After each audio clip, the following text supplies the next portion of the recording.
নমস্কার বন্ধুরা, মিনু ছোট রান্নাঘরে সকলকে জানাই স্বাগত। চলে এসেছি সবাই পছন্দের একটা রেসিপি নিয়ে। আজ বানাবো মাটন। সবাই তো ভীষণ পছন্দ করে মটন। এই দেখুন, খুব সুন্দর মটনটা নিয়ে এসছে, চর্বিও আছে বেশ কিছুটা। আজকে এই মটনটা রান্না করব, আর এর সাথে একদম গরম গরম ভাত। ব্যাস, আর কিছু লাগবে না। এই একটা রেসিপি দিয়েই আজকে পুরো খাওয়াটা হয়ে যাবে। মটনটা খুব ভালো আছে, আমি পরিষ্কার করে ধুয়ে নিয়েছি। আর মাটনে তো আলু দিতেই হবে, আলু না দিলে মাটন তো জমে না। এখানে 5 পিস আলুও বড় বড় করে কেটে নিয়েছি। আর যা যা মশলা লাগবে, পেঁয়াজ, আদা, রসুন, টমেটো, এখানে 2 রকম পেঁয়াজ নিয়েছি। কিছুটা পেঁয়াজ আমি এইভাবে বড় বড় করে কেটে নিয়েছি, এগুলো আমি পেস্ট করে নেব। আর এইটা কুচিয়ে নিয়েছি। প্রথমে আমি মশলাগুলো সব মিক্সিতে পেস্ট করে নেব। যে মশলাগুলো কেটে ধুয়ে রেখেছি, এগুলোই আগে পেস্ট করব। মাটন পছন্দ করেন না এরকম মানুষ তো খুব কমই আছে। তো আমি আজকে কিভাবে রান্না করব আপনাদের দেখাবো। আদা, রসুন, এখানে কিছুটা পেঁয়াজ পেস্ট করে নেব। এইভাবে কিছুটা পেঁয়াজ পেস্ট করে দিলে গ্রেভিটা খুব বেশ গাঢ় গাঢ় হবে, সেই জন্য অল্প একটু জল দেব। প্রথম থেকে শেষ পর্যন্ত ভিডিওটা আপনারা দেখবেন কিভাবে আমি মাটনটা রান্না করছি।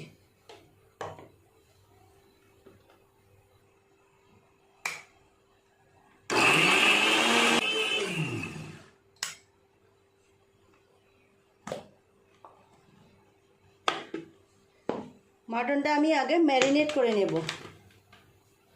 এক এক করে সমস্ত মশলা মাটনের মধ্যে দিয়ে দেব।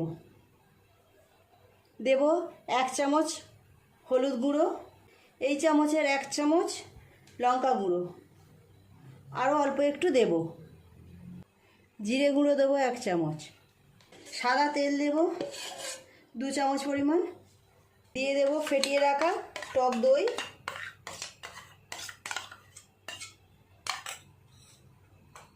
দেব অল্প একটু কোচানো পেঁয়াজ আর আদা রসুনের পেস্ট। খুব ভালো করে সমস্ত মশলার সাথে মাটনটাকে এইভাবে মিশিয়ে নেব। মিশিয়ে নিয়ে 1 ঘন্টার জন্য আমি চাপা দিয়ে রেখে দেব। যত বেশিক্ষণ সময় এইভাবে ম্যারিনেট করা থাকবে মাংসটা, তত বেশি ভালো হবে। এই কাজটা হাত দিয়েই ভালোভাবে করতে হবে। প্রত্যেকটা মাংসের পিসে যেন সমানভাবে মশলাগুলো লেগে যায়। খুব ভালো করে প্রত্যেকটা মাংসের পিসে এইভাবে মশলাগুলো মাখিয়ে নিয়েছি। এটা এখন 1 ঘন্টার জন্য চাপা দিয়ে রেখে দেব। এই সময় আমি ভাতটা আগে করে নেব।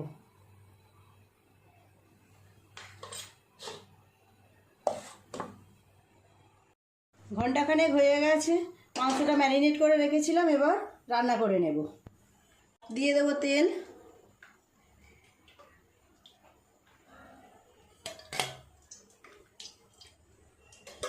ভাতটাও আমার হয়ে গেছে। আলুগুলো আগে ভাজা করে নেব। আলুগুলো আগে ভেজে নেব। দিয়ে দিলাম, বড় বড় করে আলুর পিস করেছি। খাসির মাংসতে এরকম বড় বড় আলুর পিস দেখলে কিন্তু মনটা বেশ ভরে যায়, বলুন। অল্প একটু হলুদ আর নুন দিয়ে দেব। খুব সুন্দর করে লাল লাল করে আলুগুলো ভাজা করে নেব।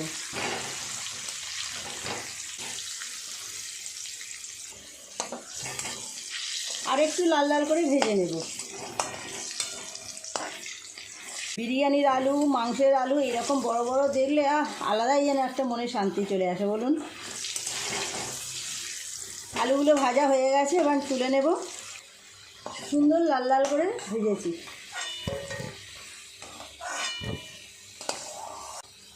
ফোড়নে দেব গোটা মশলা, 2টো তেজপাতা আর অল্প একটু গোটা মশলা, দারচিনি, লবঙ্গ, এলাচ। দিয়ে দেব অল্প একটু চিনি রঙের জন্য।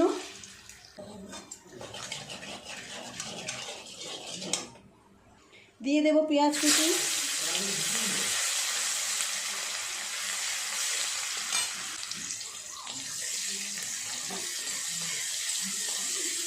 পেঁয়াজ দিয়ে খুব ভালো করে লাল লাল করে ভাজা করে নেব। দিয়ে দেব কুচিয়ে রাখা টমেটো।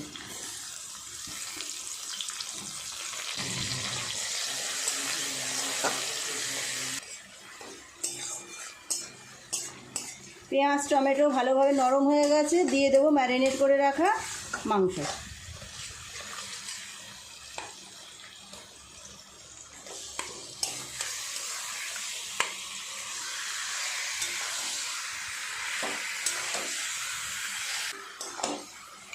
খুব ভালো করে মাংসটা অনেকক্ষণ সময় নিয়ে সুন্দর করে কষাতে হবে।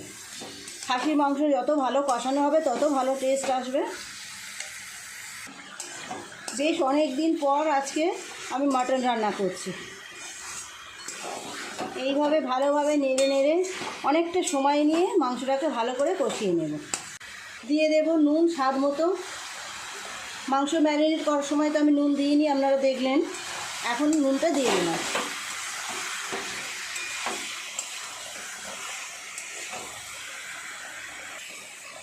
মাংসটা কষাতে কষাতে এত সুন্দর সেন্ট বেরিয়ে গেছে এর মধ্যে।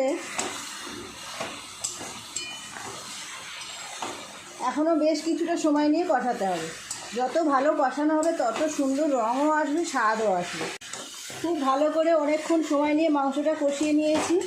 দিয়ে দেব আলু, ভেজে রাখা আলু। আলু দিয়ে মাংসের সাথে আরও ভালো করে বেশ কিছুক্ষণ কষাবো।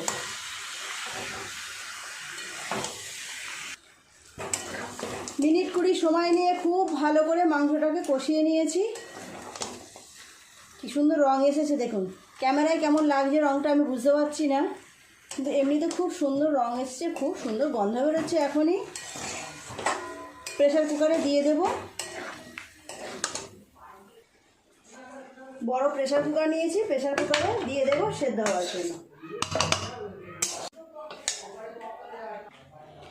প্রেসার কুকারে মাংসটা ঢেলে নিলাম। দিয়ে দেব গরম করে রাখা জল।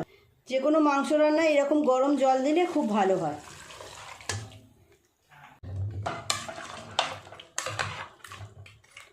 বসিয়ে দেবো গ্যাসে, 5-6টা সিটি ফেলবো।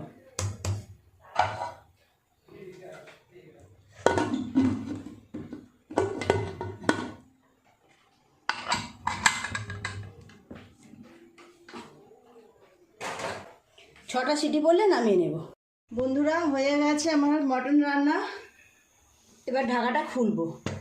7টা মোট সিটি দিয়েছি আমি, দিয়ে 10 মিনিট রেস্টে রেখেছিলাম। মোটামুটি ঠান্ডা হয়ে গেছে। এবার আপনাদের খুলে দেখাবো কেমন দেখতে হয়েছে। ওহ, কি সুন্দর সেন্ট বেরোচ্ছে, কেমন দেখতে হয়েছে দেখুন। ক্যামেরাম্যান, সেন্ট পাচ্ছ? খুব সুন্দর কালার এসেছে, সেদ্ধও হয়েছে খুব ভালো। অন্য জায়গায় ঢেলে নেব। কদিন পরেই তো দুর্গাপুজো এসে গেল। দুর্গাপুজোর সময় সপ্তমী, নবমী বা দশমীতে আপনারা এরকমভাবে মাটন রান্না করে নিতে পারেন। এই দেখুন, ঢেলে নেব অন্য জায়গায়।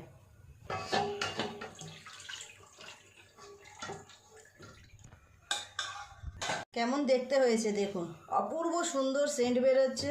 আমি একটু স্যালাডও কেটে নিয়েছি। ভাত তো হয়েই গেছে, আগে গরম